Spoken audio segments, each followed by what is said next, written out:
Hi, and welcome to Katrenfigures. I'm your host, Caitlin, and today I have a comic review for you guys. So, Drawing Blood, the story behind the stories, issue 1 came out. So this is from Kevin Eastman. Before you ask, yes, I have the Eastman variant coming from Midtown, but decided to pick up the A cover from my LCS, primarily because they did have the Eastman cover, but it was all like crunched. And if I'm paying for a brand new book, I kind of expect it to be in halfway decent shape when it's off the shelf. So definitely had to get that. So,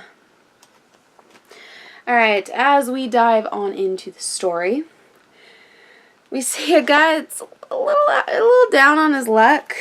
You know, doing lines of coke with his bro, Beastly. Yes, his friend's name in this is Beastly, not Saintly. We're gonna find that out later on in the comic. But he's, you know, discussing billboards over the movie and having shady back dealings with Lithuanian thugs, because, you know, why not? An average Friday night. It's really not an average Friday night. But he did decide to bring his boy Beastly with him to back him up. However, unfortunately, Beastly does get insulted by being called a dog by one of the Lithuanians, and he decides to pull out his gun and just start shooting. And the Lithuanians also decide to start shooting. So, I'm gonna kind of lightly censor this, because yes, there is comic book nudity in this, and YouTube does not like it when I show off comic boobs, because I don't know. But definitely one of the better panels. And this, which I do love the art throughout, is right here where we see our main character on the blue page right here. And he's talking about how he is now a failed artist, a failed cartoonist.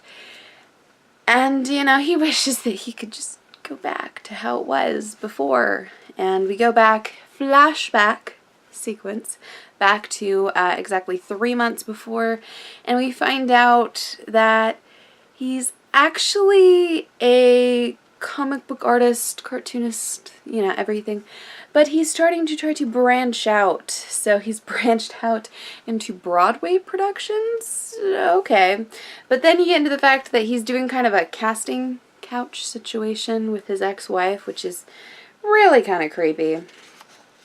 And the fact that she's topless, basically giving him a lap dance and saying that she'd be perfect for a character, and her husband says that she's not innocent enough, pretty funny. We later find out that she's an award-winning porn star, so, you know, innocence and porn doesn't exactly go hand in hand, but whatever. Don't insult her, because she's gonna thump ya. She's definitely gonna thump ya. Anywho, we do find out that unfortunately his longtime partner he's killed himself, and this leads into exactly how he's gonna end up entangled with the Lithuanians. So we get to see another flashback from this flashback where he's first meeting said partner and a boy, and they're talking about art and, you know, what certain things have meant to him. And basically at this time this artist is kind of jaded, and he's discussing how his book was crap, and this kid's saying, well, I loved it. He's like, okay, then you loved a piece of crap. And definitely met some artists like that before, where your favorite of their works, they're just like, oh, this is my worst thing I've ever done. This is complete trash. And you're like, this is my heart, but whatever. Anywho, back to what is currently going on. When he does start going through the dealings with him and his partner, and his partner's actual files, we find out that his partner embezzled quite a bit of money from their company. And it was the same amount of money that he himself was hoping to be able to embezzle to fund his Broadway production. So, of course, that's not exactly going to work out too terribly well. Back at his own comic book setup and everything, he is drinking his woes away with his friend Beastly, not Saintly. Yeah, that's right. We got into it. His name is Beastly. I kind of love that. But he's stating, all he has to do is draw. He hasn't actually drawn anything or created anything in years. He really needs to get back into drawing. That's where he was best at. And he's saying, I don't know what to draw. I don't feel lucky. I don't feel inspired. And he's saying, hello, remember when you did the cover for Ronin Ragdolls, the omnibus 2 years ago? Like, that was an eternity ago. Just draw something, anything. And he starts to just look at this creation he did of one of the Ronin Ragdolls.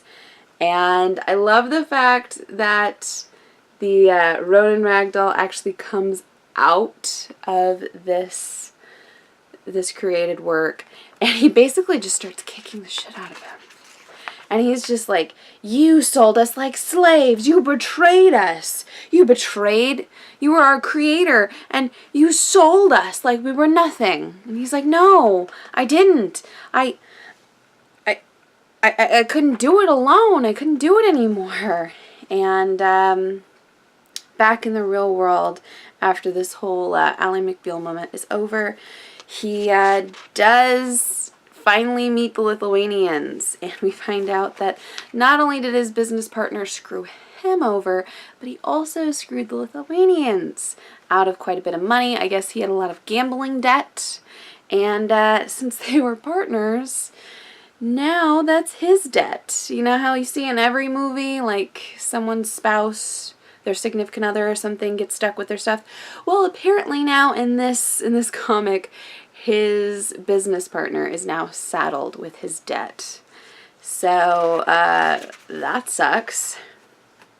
But he does attempt to try to flee the Lithuanians. Doesn't work out for him. He ends up being beaten, and he's like, "Wow, that was really embarrassing." Because he saw it in a movie. Like the fact that they're actually going through and critiquing him trying to flee and saying, like, dude, actually in the movies it's this, not this. And it's like, wow, that was really embarrassing. But we do find out that he is expected to come up with his partner's debt, and if he doesn't, they're going to be seeing each other quite a bit more. So I gotta tell you, throughout Drawing Blood, I did really enjoy the artwork. It was very gritty. Definitely Kevin Eastman style that we all know and love from Teenage Mutant Ninja Turtles. Definitely didn't hold any bars. I was expecting more blood for something called Drawing Blood, but this is an ongoing series, so I'm sure we're going to get blood going forward. Definitely something I'm excited about seeing more of. The writing throughout was pretty strong. Like I said, loved the art. I kind of wish that there was a bit more with his creations coming out. We did get a little snippet of it, but I kind of wish we'd get more of it. I mean, we definitely got a really great Paul Dini story a few years back where it was just him dealing with his creations in the real world. I want to see more of your creations coming out of this. I know he probably can't use the turtles at all. There was a reference to it, but I would love to see a turtle come out. It's not going to happen. I know it's not going to happen. But more Ronin Ragdolls, please. I want to see more of them in this. And as I'm saying this, I'm looking over at the brand new, radically rearranged Ronin Ragdolls. That is a mouthful. That just came out today as well, so I'm going to be doing a review of that also. please do give me a like. If you like this video, comment below and tell me whether or not you picked up drawing blood and if you enjoyed it the way I did. Also, check out any of my older videos I have up for offer here on katrenfigures, or, you know, if you're feeling so inclined, please do subscribe for more comic book content. And until next time, guys, I'm your host, Caitlin. Bye.